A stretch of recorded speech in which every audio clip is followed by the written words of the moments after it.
अखिल महाराष्ट्र गुन्हेगार पुनर्वसन संस्था महाराष्ट्र राज्य यांच्या वतीने पुणे महानगरपालिकेच्या मुख्य गेटसमोर मंगळवार दिनांक 13 ऑगस्ट 2024 रोजी ठिय्या आंदोलन करून भ्रष्टाचारी अधिकारी व मनपा प्रशासनाचा निषेध केला। सहकार नगर धनकवडी क्षेत्रीय कार्यालयाच्या अधिपत्याखाली असणारे अतिक्रमण विभागाने अधिकृत परवानाधारक मनाबाई विलास जाधव व राजेंद्र विलास जाधव यांच्या विरुद्ध सर्वोच्च न्यायालय निकषाचे कोणतेही पालन न करता अनधिकृतरित्या बेकायदेशीर अतिक्रमण करून त्यांना त्यांच्या उदरनिर्वाहापासून वंचित ठेवले आहे। या संदर्भातील निवेदन मनपा आयुक्तांना देखील यावेळी देण्यात येणार आहे, अशी माहिती आंदोलकांनी मीडिया वर्ल्ड सोबत बोलताना दिली। राष्ट्रीय स्वराज्य सेनेचा अध्यक्ष धनकवडी सहकार नगर कार्यालयामध्ये माझ्यावर इलिगल कारवाई झालेली आहे आणि त्यातले जे अमर लवेआडे गजानन महाराज चौक तर पुढे हॉस्पिटलपर्यंत प्रत्येकी एक गाडीला 5000 हप्ता घेतो। एकूण 25 गाड्या आहे आणि रविवारी तेरीमध्ये चौक ते कातर चौकापर्यंत प्रत्येक गाडीला 5000 हप्ता घेतो। असे 25 गाड्या आहेत, 27 गाड्या आहे।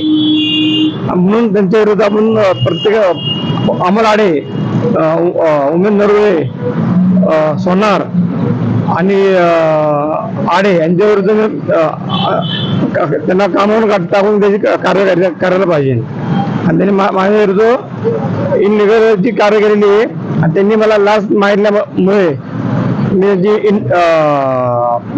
अँटी करप्शन कंप्लीट केलेली आहे। आणि आपली आज आयुक्तांशी जसं बोलणं झालंय आजच्या आंदोलनाबाबत, त्यांनी 4 वाजताची आपल्याला वेळ दिलेली मीटिंग, पण आम्ही आमच्या मतावर ठाम आहे। आम्हाला जर आमच्या सर्व मागण्या मान्य झाल्या तर आम्ही आंदोलन मागे घेणार, नाही तर आंदोलन तीव्र होण्याची शक्यता आम्ही त्यांना अगोदरच दिलेली।